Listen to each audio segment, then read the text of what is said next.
as infecções congênitas, tá? Que, por definição, são infecções que são transmitidas durante a gestação para o bebê por via transplacentária. De exemplo, a gente tem toxoplasmose, rubéola, citomegalovirose, sífilis, zika, entre outros. Por ser adquirida durante a gestação, ela vai acabar comprometendo o desenvolvimento do bebê. Então, são infecções que cursam com abortamento, com malformações, e representam também, né, tem também um risco aí de sequela tardia, como surdez, e também atraso no neurodesenvolvimento. Ela difere, né, da infecção perinatal, que é aquela que é transmitida durante o parto ou nas primeiras semanas após o nascimento. Tá? E a transmissão vai se dar através do contato com secreções vaginais, com o sangue materno, que está contaminado, né, através do aleitamento ou também por gotículas, como é o caso do Covid, né, a criança pode ter uma infecção perinatal por Covid-19. E de exemplo, a gente tem a herpes simples, que é transmitida pelo contato com lesões, né, ativas. Tem o HIV, que pode ser passado tanto pelo contato com o sangue materno, como através também de contato com as secreções maternas. Pode ser passado também através do aleitamento, hepatite B, C. O HIV eu coloquei aqui como infecção perinatal, mas ele também pode ser passado de forma congênita, tá? Pode ter também uma passagem via transplacentária. E as infecções perinatais, né, lembrem, né, que elas vão comprometer um feto que já está formado, então o risco maior é do desenvolvimento de uma infecção aguda, né, esse paciente ele pode fazer um quadro de pneumonia, de encefalite e também de sepse. Enquanto que as infecções congênitas, né, o risco maior são as malformações e as sequelas. A gente usa esse acrônimo, né, que são as TORCHs, T de toxoplasmose, O de outros, né, aqui entra HIV, hepatite B, C, Zika, infecção por parvovirus, né, como exemplo. O R é de rubéola, o C de citomegalovirose, o H de herpes simples e o S de sífilis, tá? Então, a gente vai falar sobre cada uma delas, que é a toxo, rubéola, citomegalovirose, herpes e sífilis, tá? Começando pela toxoplasmose congênita, tá? O agente etiológico é um protozoário, que é o Toxoplasma gondii. A transmissão é por via transplacentária, né, como eu falei, é congênito, e vai ocorrer especialmente na prima infecção, né, que é a primeira infecção, né, primeira vez que a mãe entra em contato com o toxoplasma. E é mais comum aqui porque a mãe, ela não tem uma resposta imunológica contra esse patógeno, né? Então, ele acaba se replicando mais, a carga parasitária é maior, e assim, né, ele vai passar, se tem uma carga parasitária maior, pode passar com, o risco de passar para o bebê acaba sendo maior também. E em casos raros, né, eu posso ter reativação em indivíduos imunossuprimidos, ou eu posso ter também uma reinfecção por cepas do toxoplasma que são mais virulentas, né? Que têm uma maior capacidade de causar doença. E tem basicamente 3 tipos de linhagens genéticas diferentes de toxoplasma gondii, tá? Sobre epidemiologia, a prevalência é de 1 a 3 casos, né, a cada 1.000 nascidos vivos, e isso aqui no Brasil. A maioria das gestantes vão ser assintomáticas, né, o que dificulta o diagnóstico, né, após o nascimento. Ainda mais, né, porque a gente sabe que aqui no Brasil, né, grande parte da população não tem acesso a um pré-natal adequado.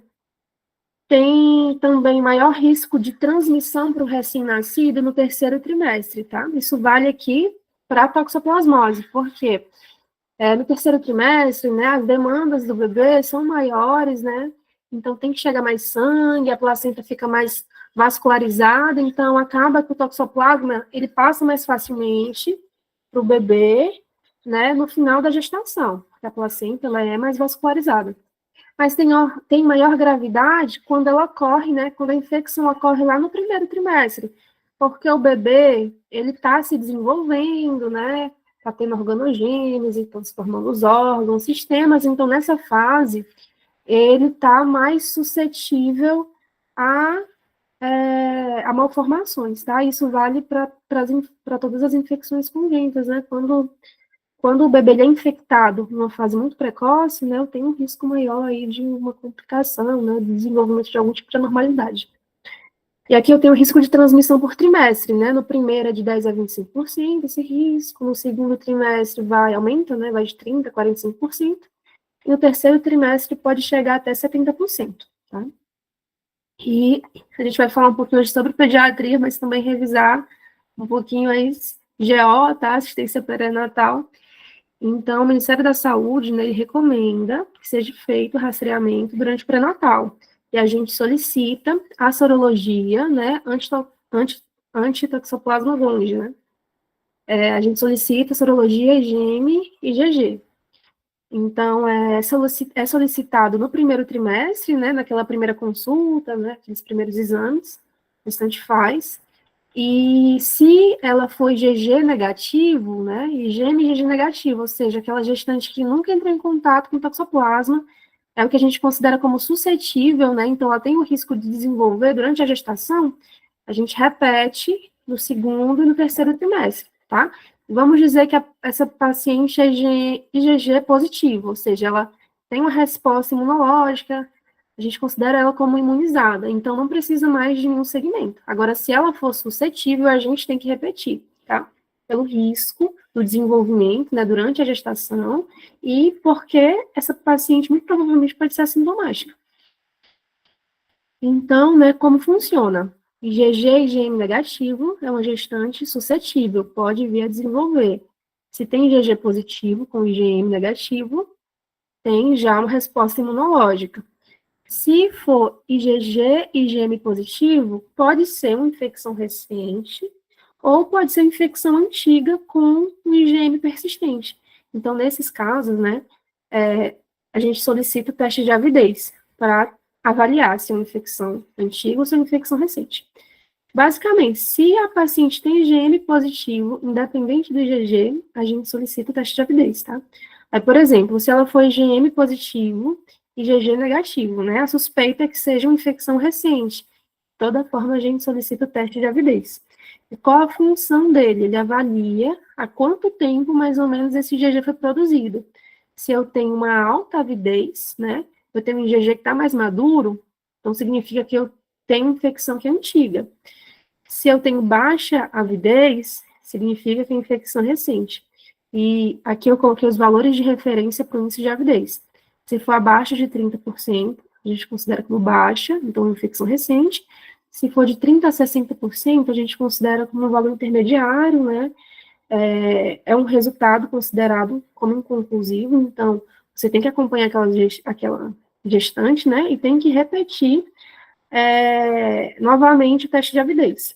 Se for maior que 60, tem alta avidez, então a gente considera como infecção antiga. Tá?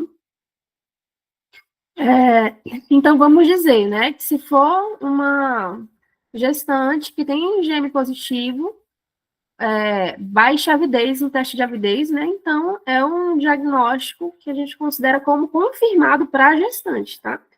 Então, o que a gente faz? Se eu tenho toxoplasma na gestação confirmado ou fortemente suspeitado, a gente solicita a amniocentese, tá? Para fazer uma coleta do líquido amniótico, e aí com esse líquido a gente faz análise do PCR, né, para o DNA do toxoplasma gondii. Isso, e assim a gente vai confirmar se essa gestante, né, ela está contaminada, se ela chegou a passar para o bebê. E a gente solicita análise, né, do PCR no líquido amniótico a partir da 18ª semana, tá? Por que Doutora, motivo? Oi, só me tirando uma dúvida. Na coleta da amostra desse líquido, ele vai para laboratório normal ou ele vai para o LACEN? aqui em Altamira, tá? É, Eu não sei te informar como está o segmento agora, porque até agora, pelo menos lá no regional, eu ainda não cheguei a acompanhar a coleta de amniocentese. Então, não sei te dizer com certeza se fazem aqui em Altamira. beleza. Mas esse é o que é preconizado, esse que é o certo. Mas, assim, durante meu internato, né, rodando na GO, nunca cheguei a acompanhar coleta, tá, de líquido amniótico, infelizmente. tá? Então, eu não sei dizer se estão fazendo ou não aqui na cidade, tá? É um exame bem invasivo, tá? Que tem risco de complicações. E assim, a coleta, ela é feita... Oi? Oi. Peraí, gente, rapidinho.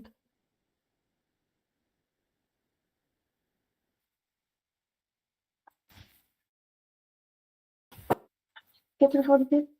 Oi. Ah,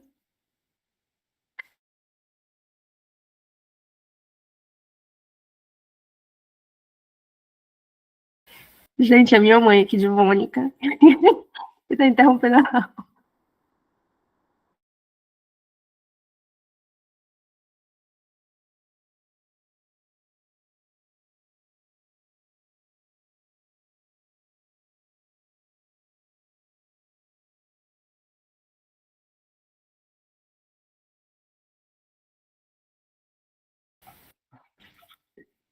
Ai, foi, gente. Ela foi buscar uma coisa aqui no quarto. Mandou beijo pra vocês. Continuando. Nem lembro mais onde eu parei. Ah, tá, assim. A gente faz a partir da 18ª semana. Por que motivo? No início da gestação, como eu falei, o risco de transmissão é muito baixo. E com o avançar, né, aí aumenta o risco de transmissão. Então, se eu fizer uma coleta precoce, né, muito provavelmente essa criança ainda não foi contaminada. Então, eu coletei, né, o líquido amniótico, eu tenho um resultado negativo, acho que está tudo bem, né? E pode ser que essa criança venha ainda a desenvolver toxicogênita, tá? Então, por isso que a gente não coleta antes. E outro problema, né, em coletar muito precocemente é porque só a partir da 18ª semana que eu tenho uma quantidade maior de líquido amniótico. Então, a coleta, ela acaba sendo mais fácil, né, a partir da 18ª semana, e o risco de complicações também é menor, tá? Se eu tiver mais líquido amniótico. Então, qual vai ser a conduta? Isso durante o pré-natal, tá? Aula de gel. Se a infecção materna foi confirmada antes da 18ª semana, né? Ou seja, se foi antes disso, né, nesse momento, o risco, como eu falei, né, de transmissão é menor. E sem evidência de infecção fetal, ou seja, eu tenho um PCR no líquido amniótico negativo, ou ele não foi feito, né? Ou seja, eu não tenho nada que diga que aquele bebê tem toxicogênita. Que é o que acontece, né, por exemplo, aqui em Altamira. Eu, por exemplo, nunca vi coleta, eu acho que deve ter, mas nunca vi fazer a minha síntese. Nesses casos, né, onde eu não tenho uma infecção fetal confirmada, a gente prescreve, a gente prescreve a espiramicina, tá? Ele é um medicamento que é seguro nessa fase inicial da gestação, e a intenção dele aqui não é matar o parasita, tá? Ele a espiramicina previne a transmissão vertical, tá? Então, ela reduz o risco de transmissão, né, para o bebê, tá? Então, essa é a função da espiramicina. Agora, se eu tiver uma infecção fetal confirmada, ou seja, eu tenho um PCR positivo no líquido amniótico, ou a infecção materna foi após a 18ª semana, né, que a gente sabe que o risco de transmissão pode chegar até 70%. Então, nesse caso, a minha intenção já não é prevenir transmissão vertical, não, é matar o parasita. Por isso que a gente começa o tratamento em si, que é feito com a sulfadiazina, a perimetamina e o ácido folínico, tá? A sulfadiazina junto com a perimetamina, elas atuam sinergicamente matando o parasita, tá? E a perimetamina, ela só é utilizada também, né, depois da 18ª, porque ela tem um efeito teratogênico. Então, se usado no início da gestação, ela pode causar uma formação fetal, tá? E uma outra coisa, a perimetamina, ela tem um efeito tóxico para a medula, tá? Então, ela pode levar a uma mielossupressão, e aí esse paciente faz um quadro de anemia, leucopenia, plaquetopenia, mas ele faz uma pancitopenia. Então, a gente prescreve a perimetamina junto com o ácido folínico, porque ele tem um efeito protetor medular, tá? Então, lembrem que a sulfadiazina perimetamina é para tratar, enquanto que o ácido folínico é para proteger, tá? A medula da perimetamina. Se vocês tiverem alguma dúvida, tá? Podem me avisando. Doutora, Oi. boa tarde. Sim. Em um caso que o IgM dê positivo, a gente vai solicitar o IgG e o IgM dê positivo, a gente solicita o teste de avidez. E Isso.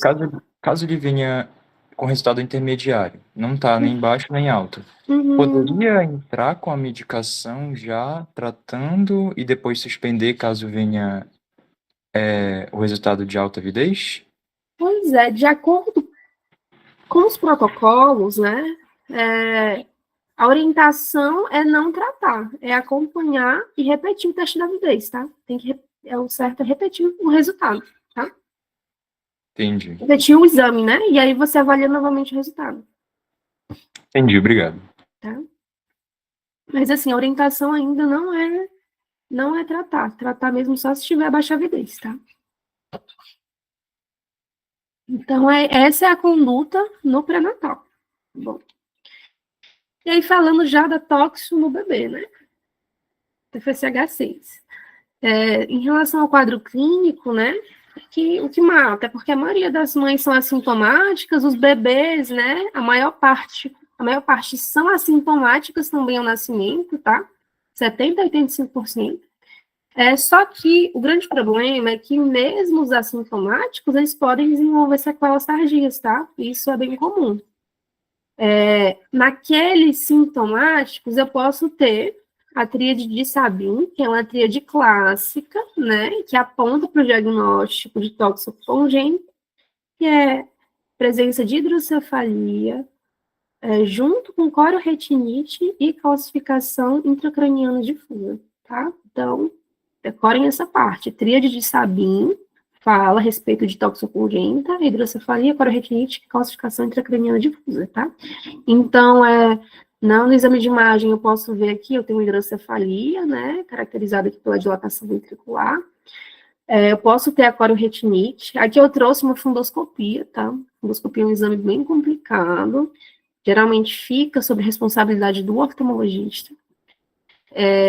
Apesar, né, de alguns médicos, por exemplo, que usam muito na rotina, como cardiologista, né, que faz muita endoscopia, endócrino, né, tem alguns profissionais que têm domínio também.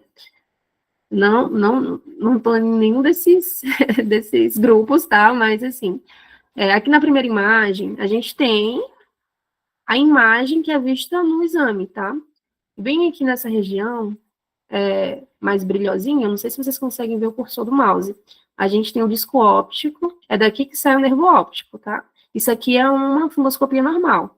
E aí eu tenho vasos sanguíneos que saem aqui dessa região, e essa região central mais escura é a mácula densa, tá? É aqui que a gente tem a maior acuidade visual possível. Isso aqui é uma fundoscopia normal. Então, comparando, vocês percebem que está diferente, né? A gente tem uma alteração, tem essa lesão que é descrita como uma lesão cicatricial, tá? Posterior a um processo inflamatório, né? E é um achado, né? Clássico e comum também em paciente com toxocongênito, tá? Então, esse paciente ele precisa fazer um acompanhamento com o oftalmologista, né? Precisa fazer a fundoscopia. É um dos exames que estão preconizados. E a gente pode ter também calcificação intracraniana. Quando falar de calcificação, infecção congênita, lembrem de toxo e citomegalovirose, tá? A diferença é que na toxo, as calcificações são difusas, tá? Enquanto que na citomegalovirose, elas tendem a ser mais periventriculares, tá? Eu vou mostrar depois a imagem. Então, essa aqui é a tríade clássica de Sabin, tá?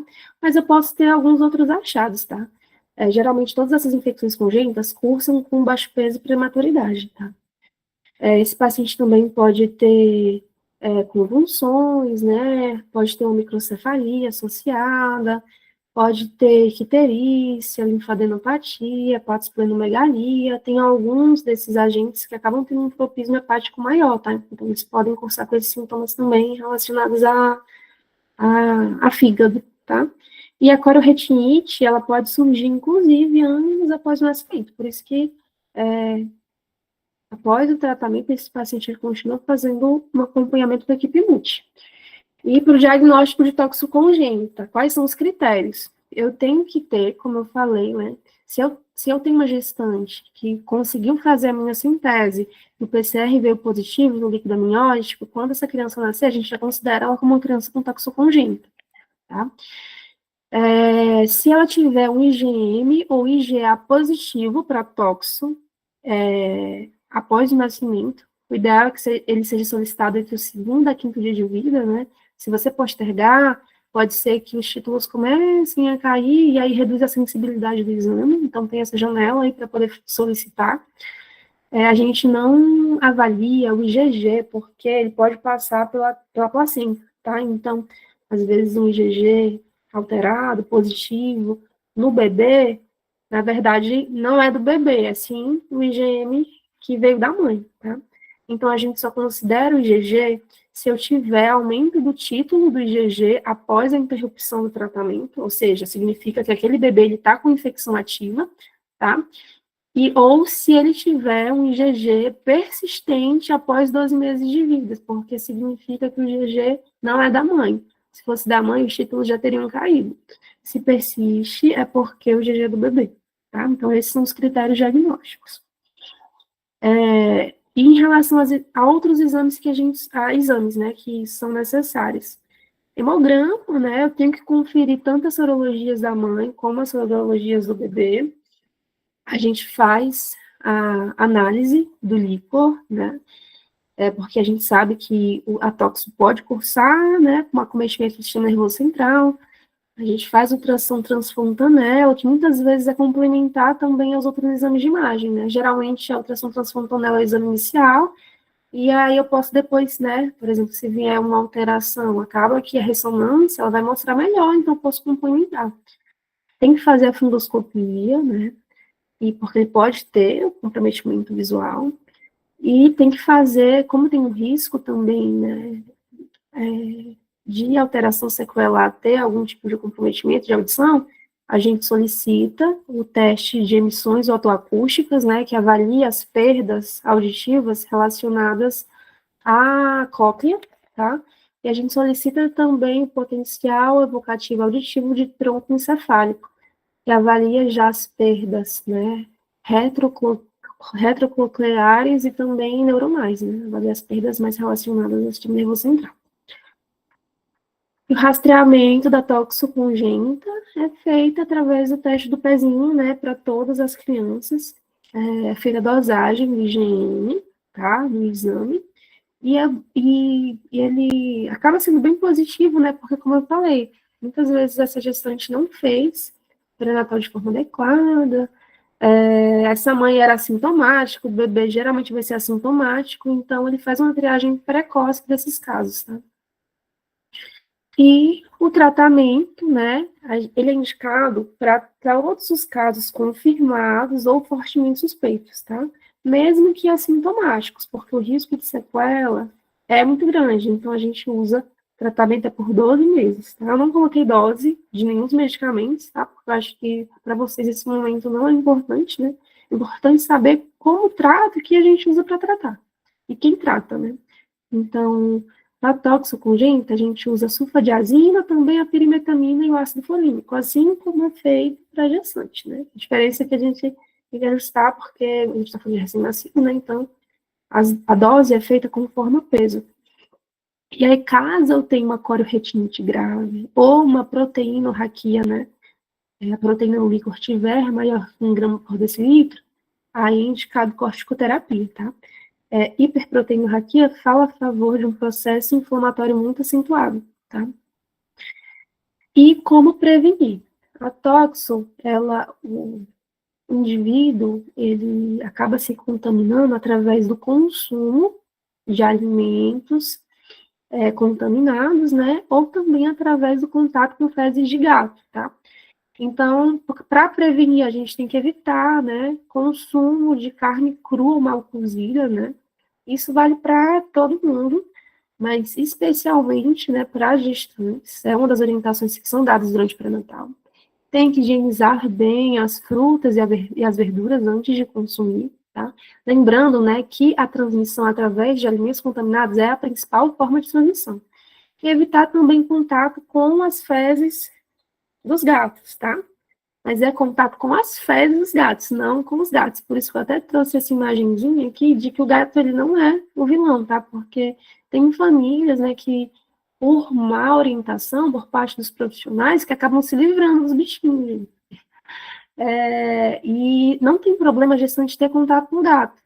A grande questão é, por exemplo, se tem um gato em casa, né, ela não pode mais ser responsável por limpar, por exemplo, a caixa de areia do gato, mas não tem problema ter contato com o gato, até porque eles não são os principais carreadores, né, do toxoplasma, e também porque a grande questão é o contato com as fezes, tá? E lavar as mãos, né, bem após manipular também alimentos crus, tá? Então, toxoplasmose é isso. Vocês têm alguma dúvida sobre alguma coisa? Eu posso seguir? Tudo tranquilo, professora. Tá ótimo, então, tá? E aí, passando agora para a rubéola. Ela é causada aqui, já não por um protozoário, mas sim por um vírus, que é o vírus da rubéola, tá? A transmissão, né, congênito também é por via transplacentária, tá?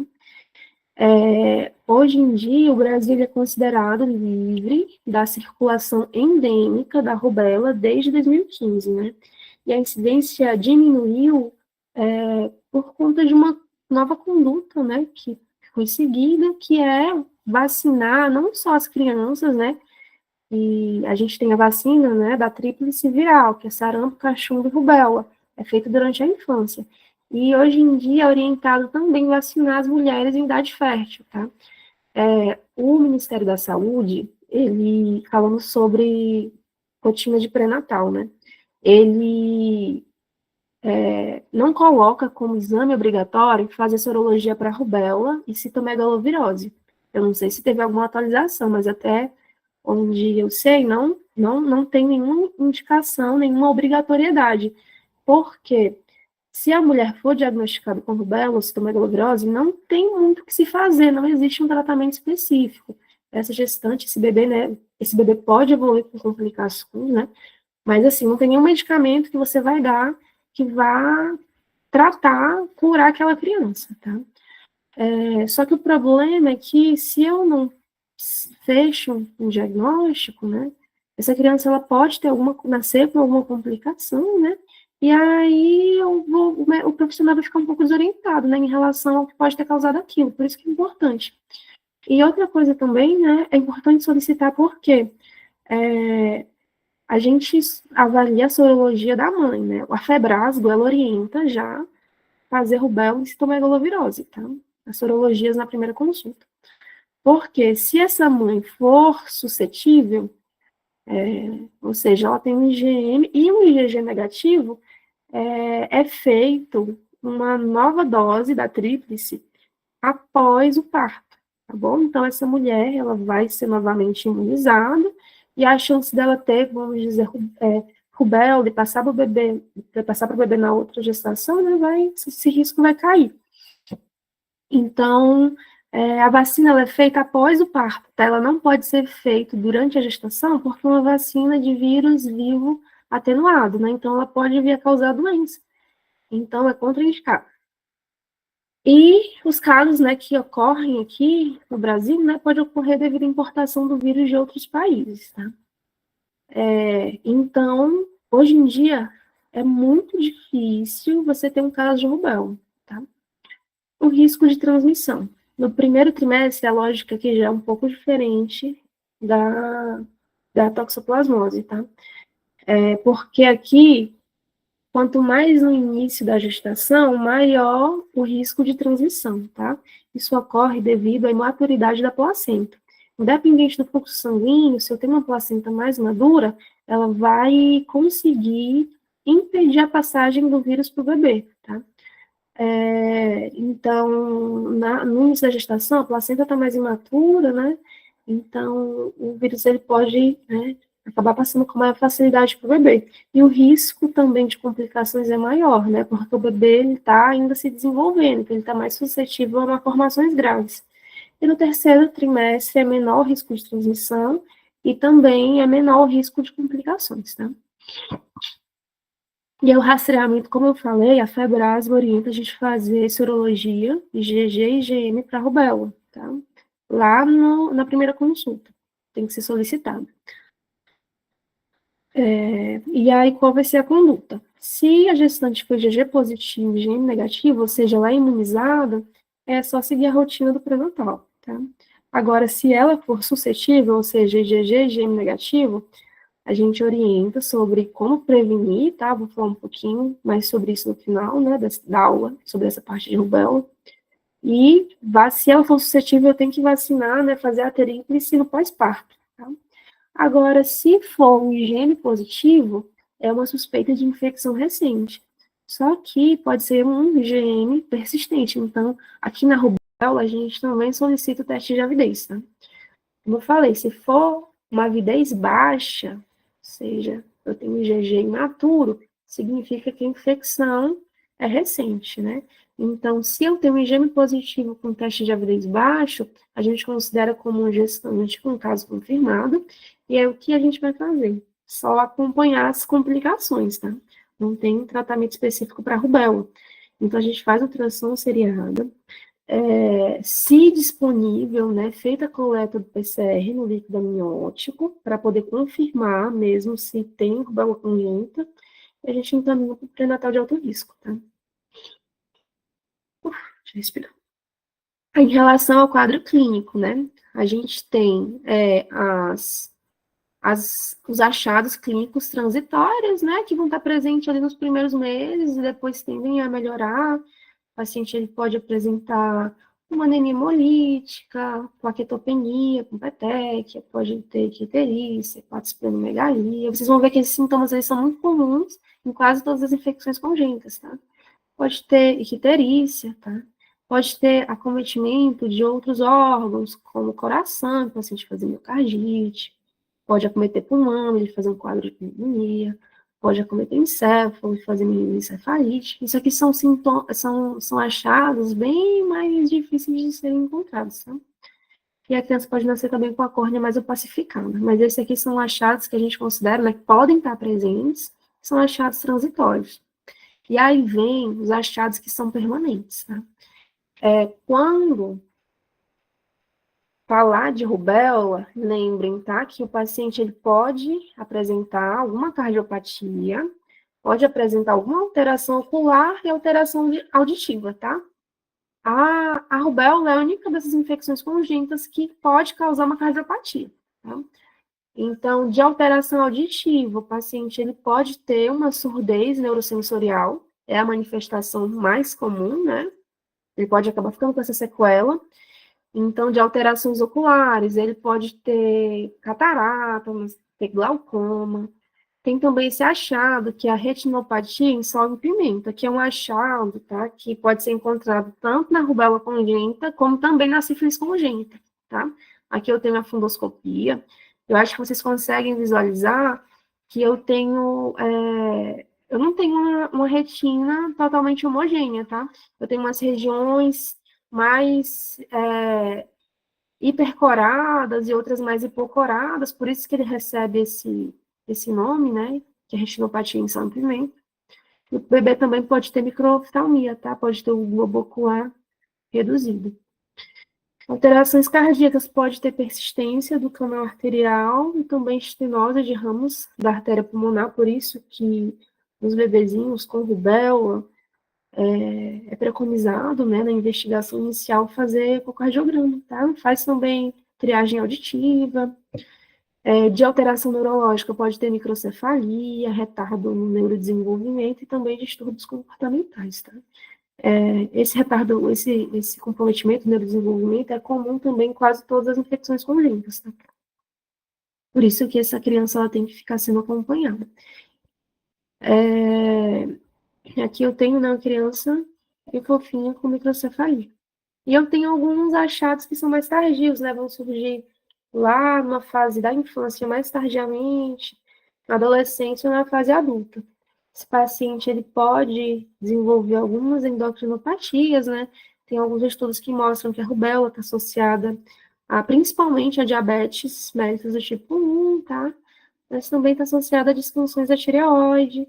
Esse paciente pode ter algumas alterações neurológicas e oftalmológicas, né, tardias, né, mas progressivas, tá? Como pode ter um quadro, por exemplo, de glaucoma, tá? Pode nascer tanto com glaucoma, como pode vir a desenvolver mais tardiamente. Então, quando pensarem em rubéola, pensem sempre em cardiopatia, alterações oculares, né? E aí pode ser a retinopatia de sal-pimenta, microptomia, catarata, glaucoma, e alteração auditiva, então essa criança pode vir a ter surdez. Tá? Em relação ao diagnóstico, a gente solicita, logo depois que o bebê nasce, sorologia, né? Então, se eu tiver um IgM positivo antes dos 5 meses, fecha o diagnóstico, tá? Porque depois desse período, os títulos eles tendem a cair, então a sensibilidade para o diagnóstico vai reduzir, tá? Posso acabar tendo um falso negativo. Se tiver também um IgG persistente após 6 meses de idade, porque significa que o IgG não é da mãe, o IgG é do bebê. E se eu tiver aumento dos títulos de IgG, que significa que aquele paciente tem uma infecção ativa. Tá? Basicamente a gente faz diagnóstico para a rubéola com sorologia. Tá? Pode ser feita, é uma opção, né? Fazer PCR ou cultura viral da saliva, só que ele acaba sendo menos utilizado na prática. Tá? É mais mesmo a sorologia. E aí a gente solicita um hemograma, tem que avaliar tanto a sorologia da mãe, né, como a sorologia do bebê, e aí, né, para rastreamento de complicações, a gente solicita eco, ultrassom transfontanela, se tiver necessidade, né, TC ou ressonância de crânio, endoscopia também, e a triagem auditiva. Tá? E o tratamento, como eu falei, não tem tratamento específico, é somente controle das complicações, tá? Tem que acompanhar aquela criança. Ele tem que ser acompanhado com uma equipe multi, né? Vai ter que, até certa idade, vai ter que ficar fazendo consulta periódica com pediatra, com neuropediatra, com oftalmologista, com otorrinolaringologista, com cardiologista, tá? Com equipe multi também, né? Os outros profissionais, né? Se tiver algum atraso no desenvolvimento, TO, físico, fome, enfim, que for necessário, tá? E, assim, em relação à transmissão da rubéola, né, ela se dá ou por gotícula, né, ou acaba que a criança ela pode também eliminar, excretar o vírus pela urina, tá? Então, como prevenir? Como eu falei, as mulheres suscetíveis têm que fazer a tríplice viral, né, para poder restabelecer a imunidade contra a rubéola. E as gestantes que estão suscetíveis, né, enquanto não fizerem a vacina, elas têm que evitar o contato com pessoas que estão contaminadas, tá bom? Acho que é basicamente isso sobre rubéola, tá? Acho que dei um foco maior nos achados clínicos, tá? Nessa tríade. Professora, Não a tríade clássica, mas a cardiopatia e alteração auditiva ocular. Oi. uma pergunta. Tem a famosa dose extra, né, que o Ministério da Saúde fala, Uhum, que pode ser administrado para essas crianças que estão abaixo de 12 meses. uhum. Ela é administrada, assim, tipo, na prática, a senhora já viu? Na prática é assim, por exemplo, lá em Belém, tá tendo a dose 0 por causa da COP. Que vai ter muita gente, né? Pelo menos eles acreditam que vai ter muita gente indo para Belém, né? Então, já estão fazendo, assim, a dose 0 da tríplice. E, assim, faz a dose 0, as crianças são imunizadas, tá? Mas, assim, o calendário vacinal segue normalmente. Quando chegar a época de tomar a tríplice, ele vai tomar novamente, tá bom? Mas aqui eu acho que não faz, mas lá tá fazendo, Certo. tá? Obrigado. De nada. E real, as pessoas realmente estão vacinando as crianças.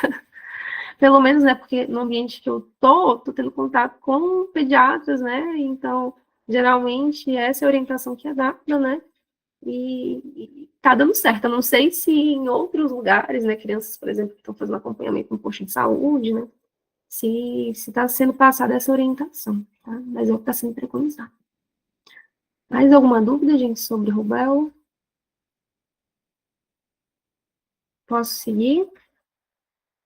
Sim, Tá bom. sim. Professor, esse material a senhora vai disponibilizar depois, né? Ah, sim, vou sim, pode deixar, tá? Assim Obrigado. que acabar a aula, eu mando os dois para vocês. Eu tive até um trabalhinho para montar essa aula, porque eu tive que usar algumas outras referências, porque pelo tratado, não sei se vocês chegaram a dar uma olhadinha, mas quando vocês forem ver, tipo assim, tá minúsculo, minúsculo, tá? Eu acho que vou mandar para a Mônica depois algumas indicações de outras fontes que vocês podem dar uma lida, tá? Mas podem estudar pelo slide, não tem nada contra. Só que tentem aprofundar, tá? Busquem também outra referência. Tá, já foram 2 de 5, né? Terceira, citomegalovirose congênita, que é causado pelo citomegalovírus, que é um vírus da família dos herpes vírus, tá? Eu falei, ele é congênito, então a transmissão é via transplacentária, especialmente durante a primeira infecção, né? É a mesma coisa da tox. Sua mãe, ela não tem ainda imunidade, então acaba que o vírus ele pode se replicar mais, né? E ela pode ter uma carga viral mais acentuada. Se eu tenho uma carga viral maior, ele vai passar mais facilmente para o bebê. Em casos raros, eu posso ter reativação do vírus em imunossuprimidas, ou essa gestante pode acabar se reinfectando durante a gravidez. Tá? E sobre a epidemiologia, a incidência varia aí de 0,2 a 2% dos nascidos vivos, tá? É que nem as outras infecções congênitas, a maior parte dos casos são assintomáticos, tá?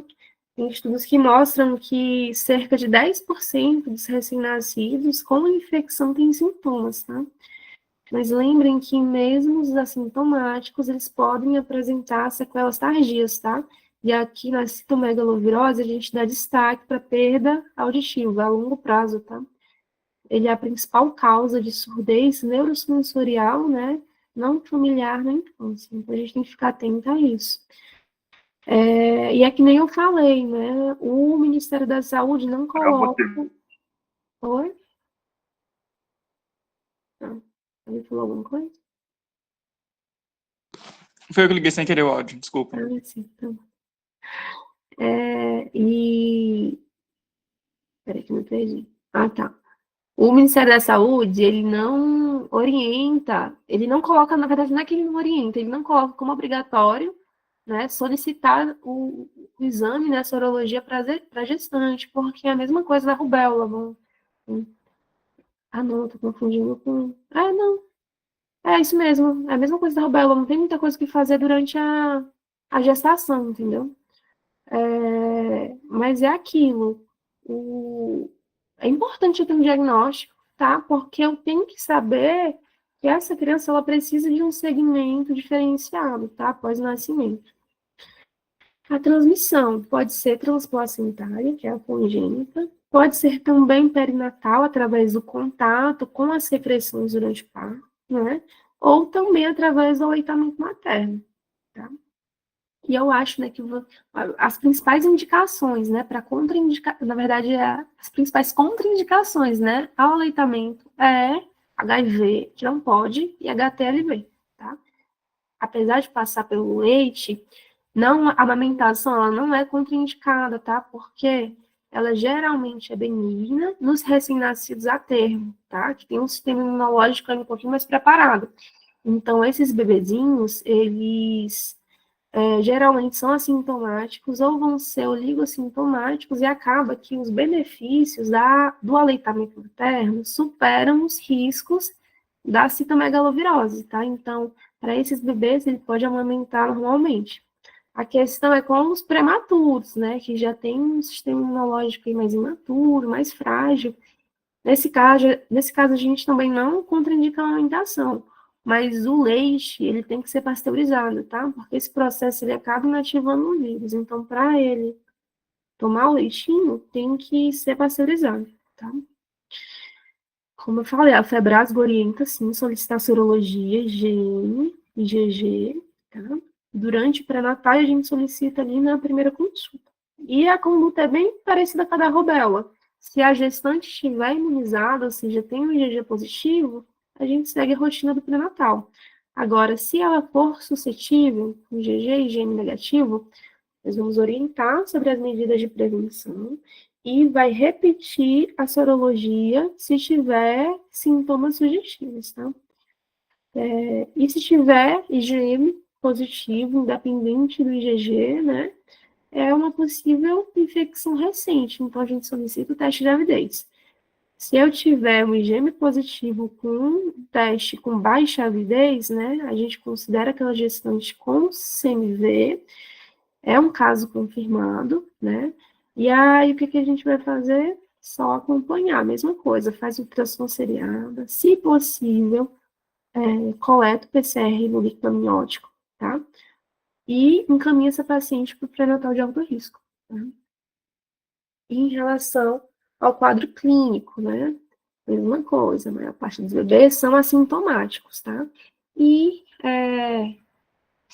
na presença de sintomas, né, pode ter uma restrição de crescimento intrauterino, então ele pode ser um bebê mais piquezinho, né, menorzinho, pode cursar também com prematuridade, tá? E aqui, como eu falei, né, toxo e CMV cursam com calcificações, só que as calcificações da toxo são difusas, enquanto que da CMV, elas são, ó, tem essa característica de ser mais periventricular, tá? Que é um achado bem clássico. E o vírus, ele tem tropismo, tá? Por sistema nervoso central, por medula e por fígado. Então, eu tenho esses achados relacionados ao sistema nervoso central, né? Posso ter também uma microcefalia. Pelo acometimento da medula, pode ter uma trombocitopenia, e por essas plaquetas estarem mais baixas, ele pode apresentar algumas petequias, né? Que é chamadas de petequias em Blueberry-Murphy, que é quando o bebezinho ele apresenta pode ter petequia, né, e umas equimoses, né, que é resultante de sangramento na pele, né, com essa coloração mais arroxeada, avermelhada, tá? Pode cursar também com hepate, esplenomegalia e icterícia, tá? A icterícia pode ser mista, tanto por conta de uma anemia hemolítica, né, que é comum nessas infecções congênitas, como também por uma hepatite direta, tá? E, E professor, aí, a criança já nasce com essas petequias? sim, já nasce com as petequinhas, tá? Porque Ah, ela tá. foi contaminada, ela já está apresentando sintomas desde lá da fase fetal, tá bom? Tá ok. Geralmente, os bebezinhos com as infecções congênitas, eles já nascem com todos esses achados, tá? Se ele nasce bem, depois ele evolui com os achados, a gente já suspeita de infecção perinatal, tá? Sequelas, né? O bebê pode ter também alguns distúrbios visuais, né? Pode ter uma corioretinite, pode ter estrabismo também, tá? Estrabismo está relacionado a CMV. Pode ter uma surdez, como eu falei, é uma sequela muito comum do CMV, e pode ter alterações cognitivas, né? E motoras. Pode cursar também com atraso no neurodesenvolvimento, tá? E o diagnóstico. Lembrando que o CMV, ele pode ser transmitido através de gotículas. E o paciente ele também elimina através, né, da urina para o ambiente, tá? E acaba que eu posso contaminar também objetos, tá? Então, como eu falei, né, através, né, de gotículas, da saliva, da urina. Então, a gente coleta o que é preconizado para o diagnóstico, né? O padrão ouro é o PCR na urina e na saliva, tá? Tem que ser feito antes da segunda, terceira semana de vida, tá? É importante que esteja feito aqui para a gente não confundir, porque às vezes a criança ela pode acabar desenvolvendo CMV também perinatal, tá? Uma doença que acaba sendo bem contagiosa, bem chatinha. Por exemplo, lá na Santa Casa, tem crianças que ficam no mesmo quarto, né? Internam por motivos diferentes, aí um bebezinho tem CMV, e aí acaba que depois se for solicitar, as crianças todas no quarto estão com CMV também, então É importante a gente diferenciar, porque em ambiente intra-hospitalar, né, acaba que os bebês ficam mais suscetíveis a CMV também. Então, a gente solicita antes para poder separar o que é congênito, o que é perinatal, tá? A cultura viral da urina, da saliva, ele pode ser solicitado, só que ele é menos usado, porque é um exame mais caro, e a cultura, né, ela acaba que demora mais a sair o resultado, tá? E a serologia, ela não é tão usada, porque é diferente, né, das outras infecções congênitas, ele tem uma sensibilidade mais baixa, tá? Geralmente resulta em falso negativo. Então, o padrão ouro mesmo é o PCR na urina, ou na saliva, tá? Então, a gente solicita de exame hemograma, função hepática, como eu falei, o paciente pode acabar evoluindo com algum grau de hepatite, o PCR, né, que não é sorologia, o padrão ouro, tá? Aí solicita a mesma coisa, ultrassom transfontanelo, ressonância, fundoscopia, e faz também a triagem auditiva. Gente, se eu estiver falando muito rápido, vocês me falam, tá? Eu acho que eu tô falando um pouco rápido. Então, assim, o que eu quero que vocês tirem daqui, né? A maior parte dos pacientes são assintomáticos. Calcificações cerebrais periventriculares, se vocês encontrarem isso na vida ou em questão de prova, pensem em CMV congênito, tá? Então, as petequias de Blueberry Muffin estão presentes, né, estão relacionadas ao CMV também. E aqui, diferente das outras, né, a gente solicita o PCR. O PCR no bebê é o padrão ouro. Naqueles bebezinhos assintomáticos, né, os estudos eles mostram que não tem benefício comprovado com o tratamento.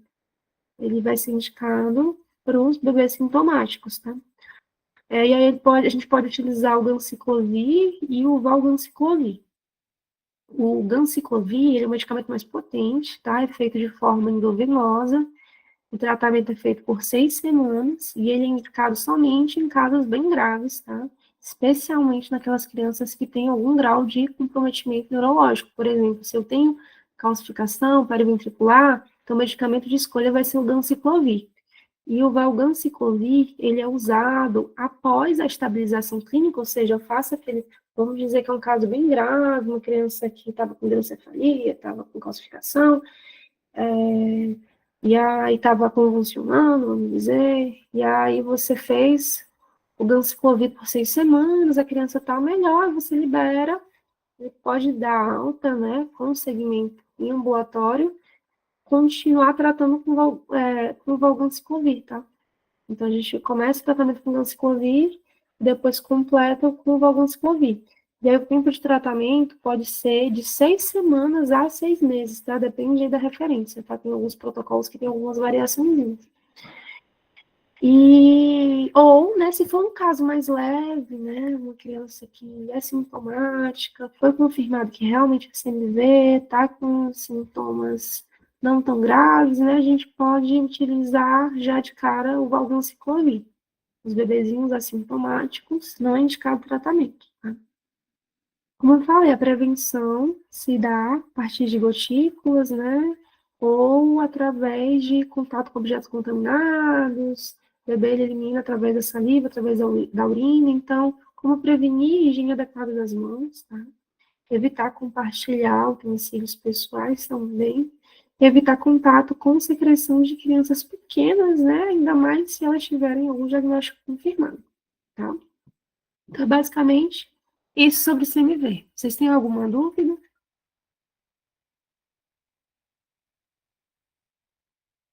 Vocês estão me ouvindo? Posso continuar? Pode continuar, professora. Tá de boa. Ai, deixa eu ver. E agora tá acabando. Tá faltando só herpes e sífilis, tá?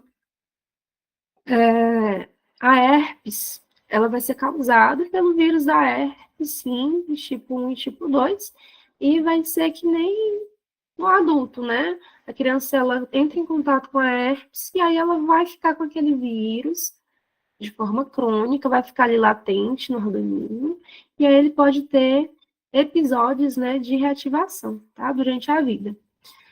E aí as formas, né, do herpes simples, né? Eu posso ter a forma congênita, que é mais rara e geralmente tem um desfecho bem desfavorável, O mais comum é que seja perinatal, né? Devido ao contato com secreções vaginais durante o parto, né? Ou contato com lesões ativas, que é o mais comum. E pode ser no pós-natal também através de contato com lesões ativas, né? Através do beijo, né? Por exemplo, se a pessoa que estiver beijando esse bebê tiver com alguma lesão ativa na boca, ou através do aleitamento, se tiver alguma lesão ativa no mamilo, tá? Isso aqui é um pouco mais difícil de acontecer. A principal forma mesmo é perinatal. E a infecção perinatal ocorre principalmente na prima infecção materna, até essa passagem através de secreção vaginal, porque a mãe ainda não tem resposta imunológica, então a carga viral vai ser maior, tá? Sobre a epidemiologia, a herpes, ela é uma doença altamente prevalente, tá, na população. Quase toda a população tem herpes, apesar de todo mundo não apresentar os sintomas, tá? Por exemplo, tem estudos que mostram que a soroprevalência em gestantes chega a 80% a 90%, né? E em relação ao quadro clínico, eu posso ter na infecção congênita ou perinatal. Na infecção congênita, que é rara e grave, eu tenho uma tríade clássica, tá? Que são vesículas cutâneas ou escaras cicatriciais, né? Que são consequência aí dessas vesículas, associada a alterações oculares, né? Geralmente inflamatórias, como uveíte, retinite, ceratite, tá? E eu tenho um achado neurológico também, que pode ser uma microcefalia ou uma hidrocefalia, tá? Essa é a tríade clássica, rara, da infecção congênita por herpes, tá? Esses pacientes, eles acabam, que podem desenvolver, tá? Formas disseminadas, né? Onde o vírus, ele acaba acometendo, né? Regiões não tão típicas, né? Posso ter acometimento pulmonar, hepático, e também do sistema nervoso central. Então, esse bebê ele apresenta sintomas mais sistêmicos, tá? Como irritabilidade, vômitos, né? Se tiver acometimento pulmonar, pode ter um quadro de desconforto respiratório, pode evoluir com icterícia, petequia, hepatosplenomegalia e também convulsões, tá? Aqui tem um bebezinho, quando vocês verem um bebê com lesão vesicular, tá?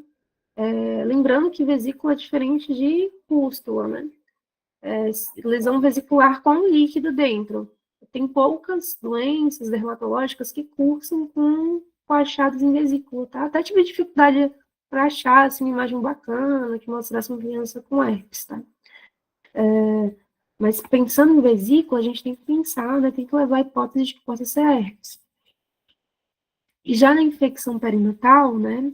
O bebê com herpes congênita, ele já nasce com os achados.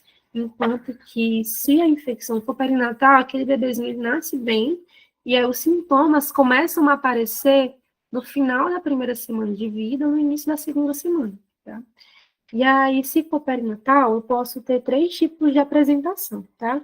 A gente tem a forma localizada, né, que é a mais clássica, que acomete pele, né, região de boca, olhos, onde eu tenho lesões vesiculares, tá? Eu tenho sintoma meramente cutâneo. Então, eu tenho essas vesículas, né, e elas podem acabar evoluindo com algum tipo de úlcera após estourar. Ou ele pode acometer também o vírus herpes, pode acometer o sistema nervoso central, e o bebê evolui com um quadro de encefalite. Então, ele tem febre, letargia, convulsão, né? Pode ter também algumas alterações relacionadas à parte neurológica. E eu tenho também a forma disseminada, onde o paciente evolui com uma sepse, né? Eu tenho uma resposta inflamatória exacerbada que acaba causando danos, né, todo o organismo, mas é uma sepse aqui de origem viral, tá? Então, a herpes, né, o acometimento perinatal é bem mais comum que o congênito, tá? No diagnóstico, né, a gente relaciona a clínica com o laboratório. Eu coloquei isso aqui, mas isso vale para as outras infecções congênitas também, né? A gente tem que sempre se atentar aos achados clínicos. Então, eu tenho que coletar a história materna, né, avaliar se essa mãe já não tinha achados, né, compatíveis com herpes durante a gestação. E se essa criança tem sinais clínicos compatíveis, tá? E o padrão ouro é a coleta do PCR, né, para o VHS, né, que é o vírus da herpes simples, tanto no sangue como no líquor e também nas lesões cutâneas. A cultura, ela acaba sendo menos utilizada justamente porque é um exame, né, mais custoso e com resultado também assim, demora mais para sair o resultado. Né? Então, o PCR acaba sendo o padrão ouro aqui. Tá? Então, lembrem sempre, sorologia para os outros, PCR para herpes e também para CMV. Tá? E em relação à avaliação, né? Que exames a gente solicita? Hemograma, função hepática, tem que avaliar o PCR do bebê, e a gente faz análise de líquor em casos que eu tenho algum tipo de comprometimento do sistema nervoso central, tá? Se o paciente apresentar algum sinal de sintoma neurológico, aí a gente coleta líquor, tá? Em relação ao tratamento, se é uma criança com herpes, né? Eu tenho uma clínica, eu tenho um PCR positivo, a gente inicia o tratamento com aciclovir, tá? E logo ao nascimento, o aciclovir ele tem que ser endovenoso. E aí, se o bebê ele tiver uma infecção mais localizada, né, a gente usa ele, preconizado a usar por 14 dias, tá? Agora, se eu tiver acometimento do sistema nervoso central ou infecção mais disseminada, eu posso estender o tratamento até 21 dias, tá? Se for um quadro mais grave, então, basicamente, a gente trata com aciclovir em vez de 14 por 21 dias, tá? E de toda forma, né, para essas crianças, lembrem que ele vai ficar com o vírus latente, né? Então, a gente faz uma supressão, né? Chamada de supressão, após esse tratamento endovenoso com a ciclovir VO por 6 meses, tá? Isso vale para os dois tipos de apresentação, tá? Tanto se for infecção mais localizada e mais simples, como também se for infecção mais grave. E como prevenir, orientar sobre sexo com uso de preservativo, né? Fazer essa orientação para a gestante. É importante também identificar as gestantes que têm lesões genitais no parto, né? Porque acaba que entra como uma indicação relativa de cesariana. Se eu tenho uma gestante, né, com secreções genitais ativas, né, eu posso fazer uma cesariana para reduzir o risco de transmissão, tá? De herpes para o bebê. Tá? Então, lembrem sempre, né, que herpes, independente se é no bebê ou no adulto, cursa com essas lesões vesiculares, tá? É mais comum a gente ter aqui a infecção perinatal, né? E se eu tiver uma clínica compatível com PCR positivo, a gente trata com a aciclovir, tá? Tudo certo? Alguma dúvida? Tranquilo, professor. Tá de boa, professor. Tá bom. Então, só para a gente finalizar, bora falar sobre sífilis. Eu considero como a infecção congênita aqui mais importante devido à prevalência, tá? Professor, acho que não passou agora o slide. Sim, foi. A sífilis, ela vai ser a infecção congênita mais prevalente. Realmente, por exemplo, lá na Santa Casa, não é motivo de orgulho, né? Mas geralmente é uma maternidade que recebe muitas gestações de alto risco, né? Gestantes de cidades do interior. Então, assim, a maioria não faz uma assistência pré-natal adequada e é muita gestante com sífilis maltratada ou não tratada, diagnosticada após o parto, tá? Tanto que lá tiveram que abrir, de uns meses para cá, uma enfermaria específica só para conduzir esses pacientes, tá? Então, assim, em relação à sífilis, o agente etiológico é essa bactéria, que a gente chama de bactéria spiroqueta, por causa da conformação dela, que é o treponema pálido, tá? A transmissão, ela é transplacentária, no caso da sífilis congênita, é o mais comum, mas também pode ser transmitido ali no período perinatal, né? Se a gestante tiver lesão genital ativa, né, se ela tiver um cancro duro, né, ela pode passar para o bebê durante o parto, E bem mais difícil, né? Mas é possível que se passe durante a amamentação se ela tiver alguma lesão sifilítica na mama, tá? E aqui o maior risco de transmissão e de gravidade é no primeiro trimestre, tá? Porque a placenta está mais imatura, e aí esse agente ele acaba, pode passar, né, com maior facilidade para o bebê. E a maior gravidade no primeiro trimestre também, porque aqui o bebê está mais suscetível, como eu já tinha falado, né, às complicações, porque ele está no processo aí de desenvolvimento, né, do seu desenvolvimento como um todo. E outra coisa, que eu tenho maior risco de transmissão se essa gestante estiver com uma sífilis primária ou secundária, tá? Que são estágios mais iniciais da sífilis, onde eu tenho uma infecção mais ativa, tá? Então, se eu tenho uma infecção mais ativa, né, a carga parasitária é maior e eu tenho maior risco de transmissão. Tá? Então, como eu falei, a sífilis ela tem realmente uma alta prevalência no Brasil, tá? É estimado aí que entre 2011 e 2021 foram notificados casos de sífilis congênita mesmo, 221.600 casos, tá? No período com 2.064 óbitos. O aumento da incidência está relacionado à redução da cobertura do pré-natal, tá? Aqui eu vou ter gestantes que não estão sendo diagnosticadas, então elas não vão ser tratadas. E aí, se não tem tratamento, né, essa criança muito provavelmente vai nascer com sífilis também, tá? E como é que é feito o rastreamento no pré-natal? A gente usa o teste rápido e o VDRL, tá? Eles são testes que acabam sendo complementares, tá? Não tem como eu fechar diagnóstico somente com um. Em relação aos testes para diagnóstico de sífilis, eu não sei se vocês já ouviram falar da diferença. A gente tem os testes treponêmicos e os não treponêmicos. Os treponêmicos, eles detectam o treponema ou alguma parte do treponema pálido, tá? Então, eles identificam o agente, por isso que eles recebem esse nome de treponêmicos. E aqui entra o teste rápido e o FT-ABS, tá? O ponto positivo é porque eles são específicos para o treponema pálido, tá? Então, eles são específicos, têm alta especificidade, né, alta sensibilidade. Se ele positivou, é porque eu tenho sífilis. O grande problema é que esses testes... Está tendo uma obra aqui perto. Esses testes, eles tendem a ficar positivos, tá? Após o contato. Então, essa mulher, ela pode ter tido sífilis, tratou, e aí, mesmo que ela solicite o teste rápido daqui, vamos dizer, a 5 anos, o teste rápido dela ainda pode estar positivo, mesmo ela sem infecção ativa, tá? Então, ele tem essa desvantagem. Enquanto que o VDRL, ele já entra aí como teste não treponêmico, ele não identifica o agente, que é o treponema, mas ele identifica os anticorpos que são produzidos contra o treponema, tá?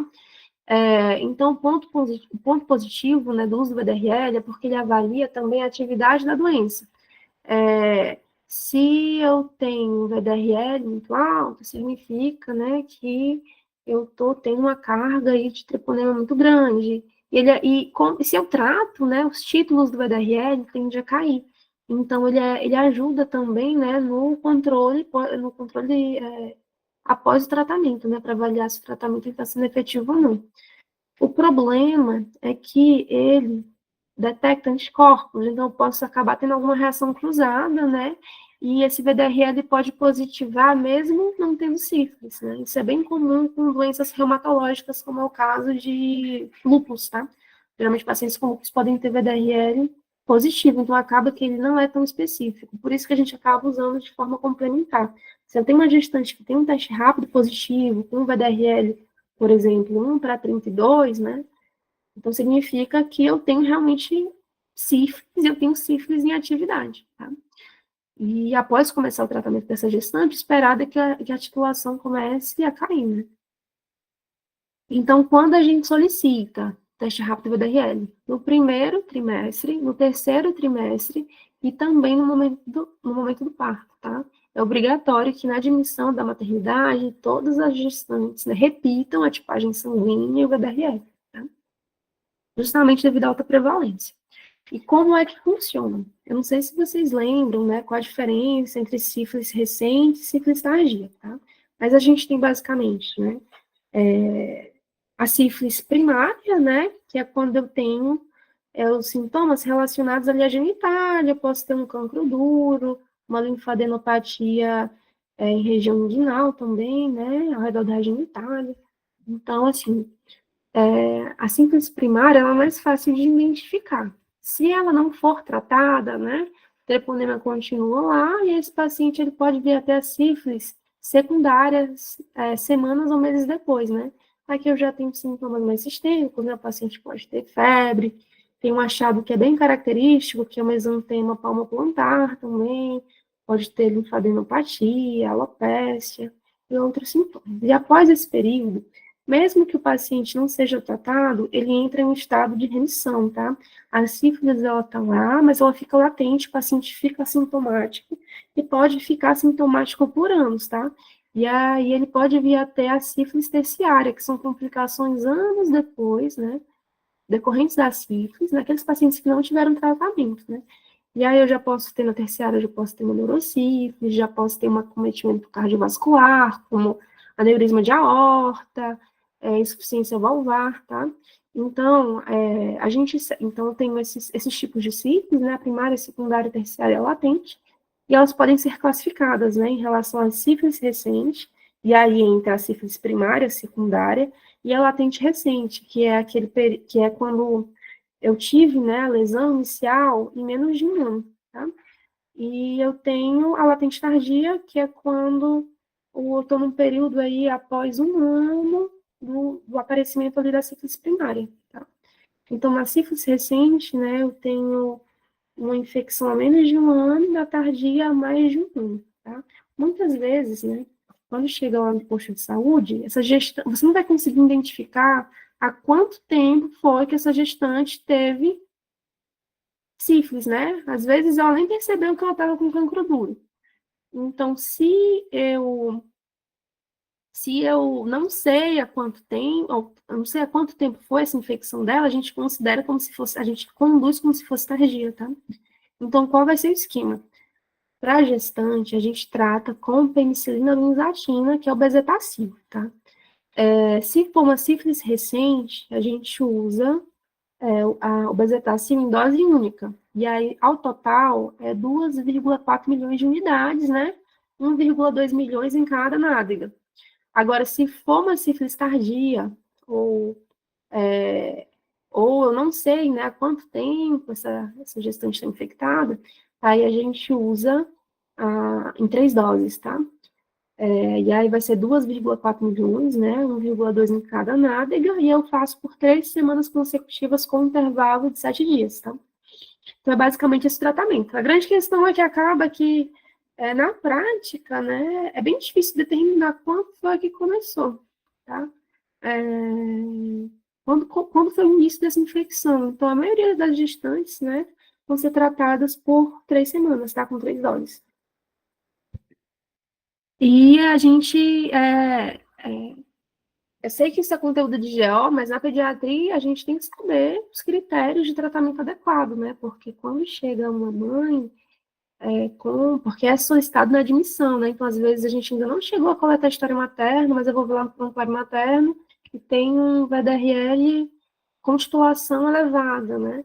Eu tenho que conferir, tá? Eu tenho que conversar com essa mãe, eu tenho que verificar, não basta só ela me dizer que tratou, eu tenho que ter uma comprovação carimbada, né? Eu tenho que ter uma prescrição médica, o médico prescreveu a penicilina, tem que ver se a prescrição está adequada, eu tenho que ver o carimbo, né, da enfermagem, se ele foi realmente administrado.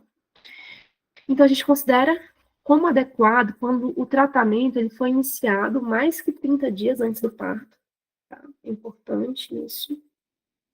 E ele tem que ter feito o esquema completo, ou seja, se era tardia, tem que ter feito as três doses com o intervalo correto. Tá? Eu tenho que ter também uma resposta sorológica adequada, porque se essa gestante tratou, eu tenho que ter queda na titulação. Então, vamos dizer que, teoricamente, eu tenho todos os comprovantes, está tudo certinho, só que eu tive aumento na titulação. A gente não considera essa gestante como adequadamente tratada, até se não caiu a titulação, aconteceu algum problema aí nesse meio tempo. Tudo certo até aqui? Vocês têm alguma dúvida em relação a isso? E aí, em relação ao... Vocês estão me ouvindo, gente, ainda? Sim. Sim, professora. O ruim do online é porque a gente sente tão só. Aí, em relação ao quadro clínico, tá? A gente tem a sífilis congênita precoce e a sífilis congênita tardia. Na precoce, os sintomas vão aparecer aí nos primeiros 2 anos, tá? Na tardia, é mais que 2 anos, tá? Então, eu tenho as alterações lá sequelares.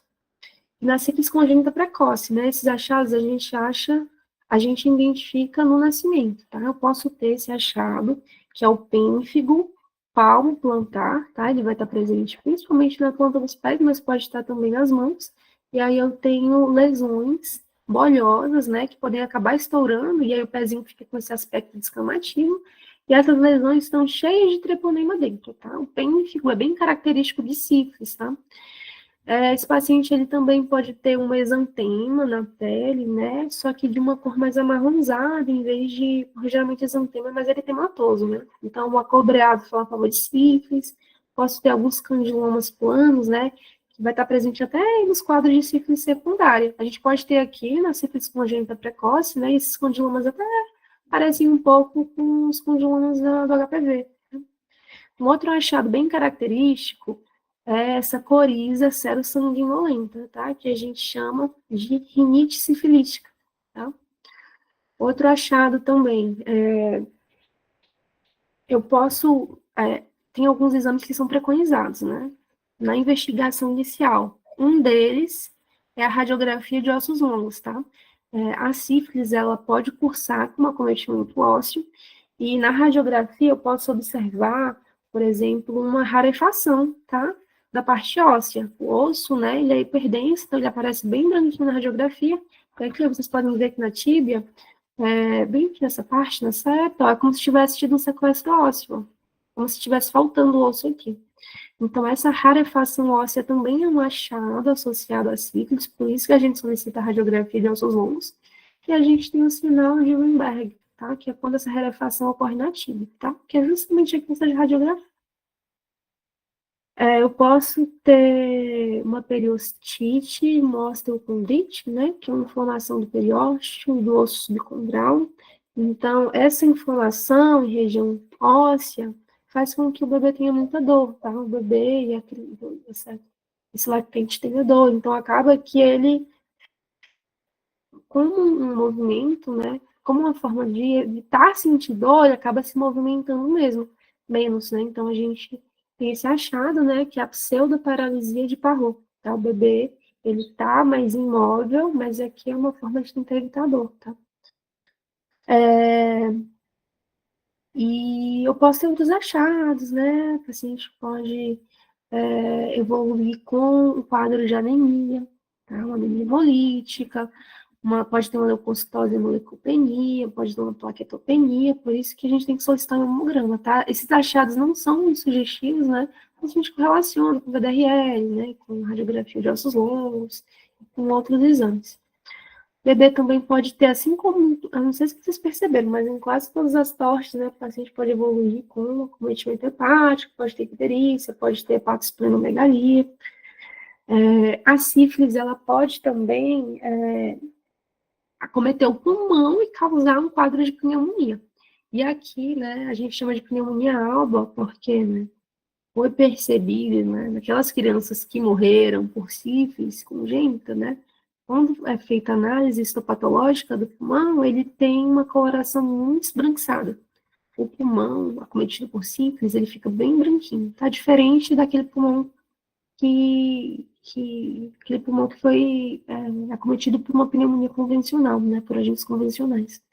E é uma pneumonia, né, que na radiografia eu tenho achados mais difusos, tá? Infiltrado, consolidação, esses achados são mais difusos.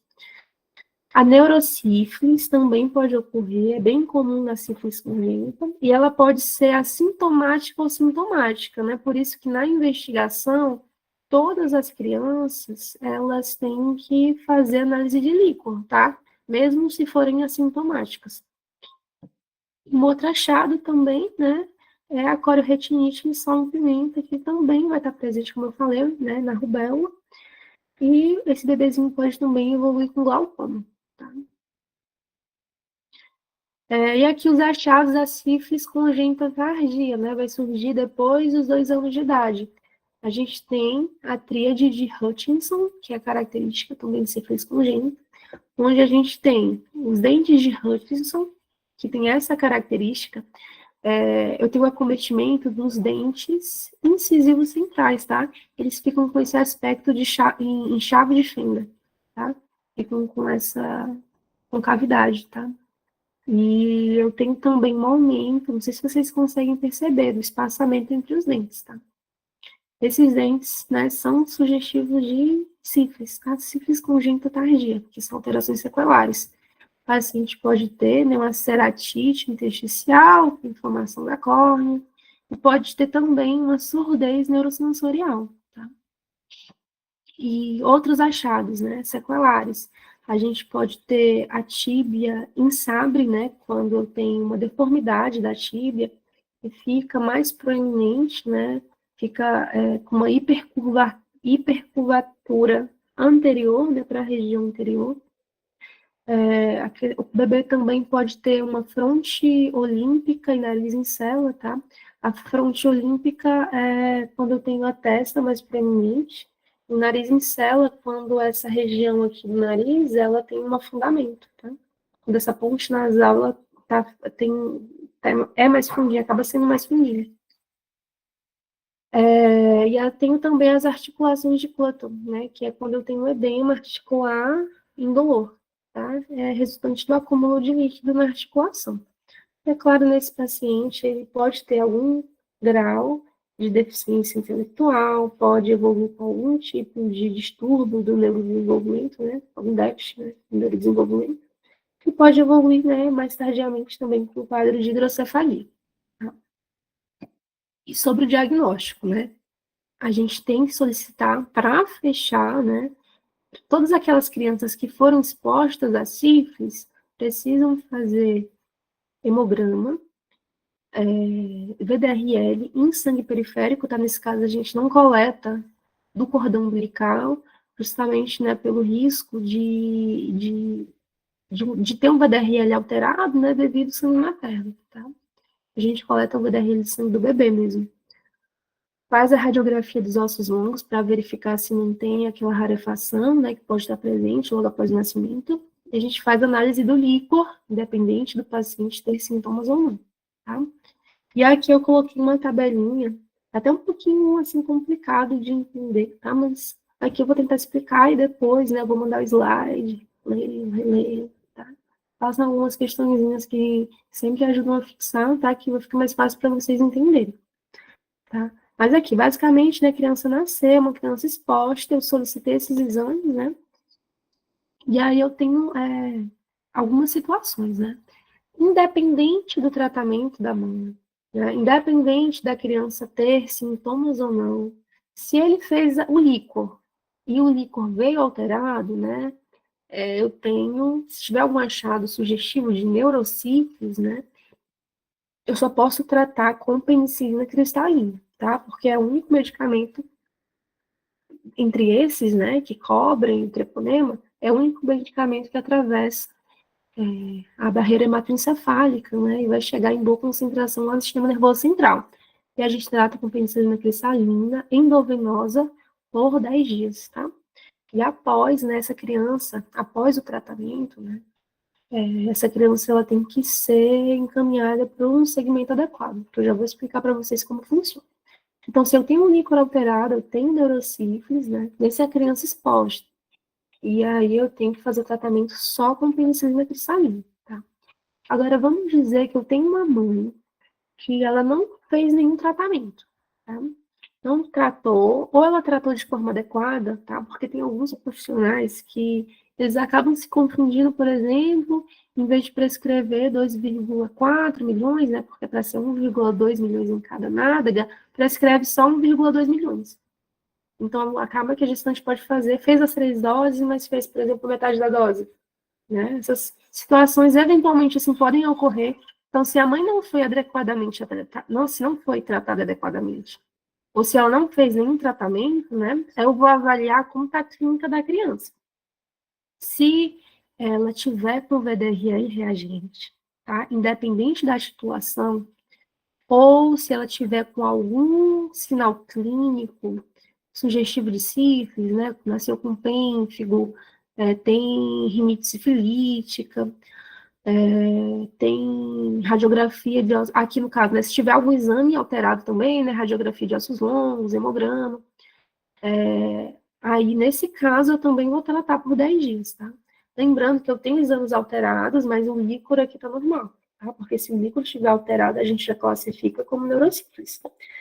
Então, se eu tenho uma mãe que não tratou direito sífilis, ou não chegou nem a ter contato, né, não chegou nem a ter contato com bezetacil, né, tem um VDRL reagente, um exame físico alterado, ou algum outro exame alterado, né, que é a radiografia de ossos longos, hemograma, a gente mantém essa criança internada, tá? E aí eu posso fazer tanto penicilina cristalina, né, endovenosa, ou penicilina procaína intramuscular por 10 dias, tá? Geralmente a gente opta por fazer a penicilina cristalina também. Mas aqui eu quero que vocês entendam, né, que eu ainda tenho essa opção de fazer a procaína, mas na neurosífilis ela não é uma opção, eu só posso fazer com a cristalina, tá?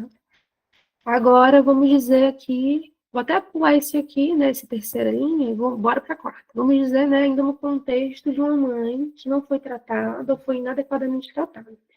Agora, vamos dizer que ela nasceu bem, uma criança que não tem VDRL reagente, exame físico está normal, hemograma, raio-x de ossos longos, está tudo normal. Qual vai ser a minha conduta nesse caso? A gente faz, não precisa manter a criança por 10 dias para internar, a gente faz a penicilina benzatina intramuscular em dose única e encaminha essa criança para o segmento.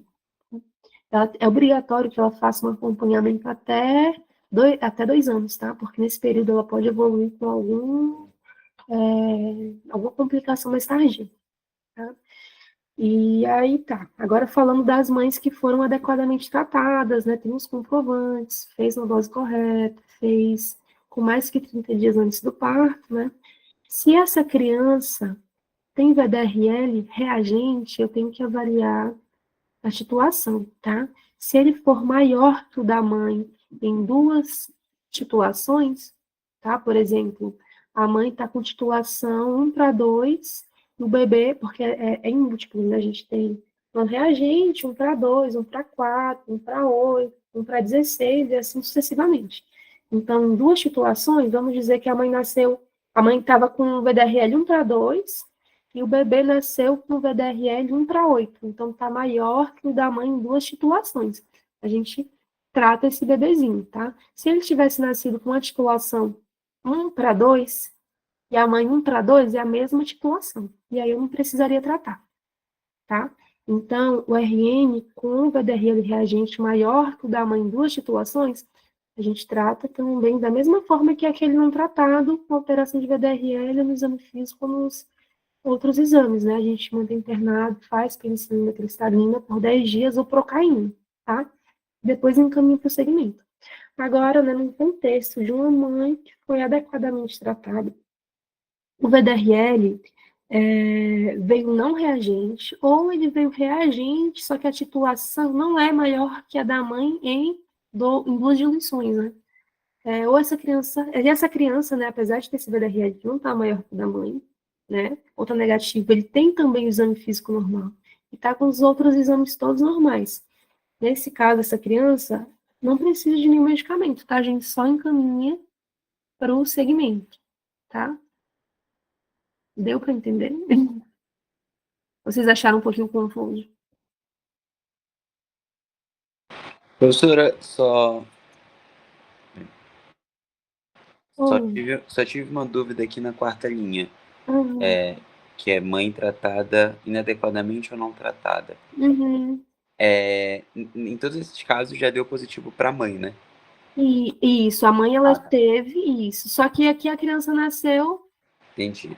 sem evidência. Aí, nesse caso, a gente não precisa, a gente só vai acompanhar e faz a bezetacina em dose única.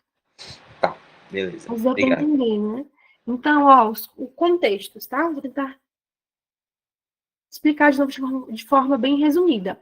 Líquor alterado é igual a neurosífilis, e aqui eu só posso tratar com penicilina cristalina, tá? E agora, naquele contexto de mães, né, que tem um VDRL, um teste rápido alterado, né, então ela teve sífilis confirmada, não tratou de forma adequada. Se essa criança nasce bem, VDRL não reagente, sem sintomas, exames normais, a gente só faz a dose de bezetacil, né, penicilina benzatina dose 1, tá? Agora, se é uma criança que nasceu com VDRL reagente, ou com exame físico alterado, ou com algum exame alterado, aí a gente tem que tratar. E aí, nesse caso, o tratamento, né, as opções é a penicilina cristalina ou a penicilina procaína, tá? Então, é esse basicamente, essas mães inadequadamente tratadas, né? Se tiver tudo bem com o bebê, é bezetacil em casa. Se não tiver tudo bem, se tiver algum exame alterado, exame físico, tem que ficar para tratar, tá? E agora, daquelas mães que foram adequadamente tratadas. Tratou bonitinho, né? Se o bebê nasceu bem, VDRL não reagente, ou não tá maior que o da mãe em 2 titulações, o bebê tá com o exame físico normal, tá com os outros exames todos normais, a gente só encaminha para o segmento, tá? Agora, se a mãe foi adequadamente tratada, mas ainda assim o bebê tem uma titulação, VDRL maior que o da mãe em 2 diluições, aí eu deixo ele, manter ele internado e trato, tá? E aí a opção é cristalina ou procaína, tá? Sífilis congênita é cristalina ou procaína. Agora, se for neurosífilis, é só penicilina cristalina, tá bom?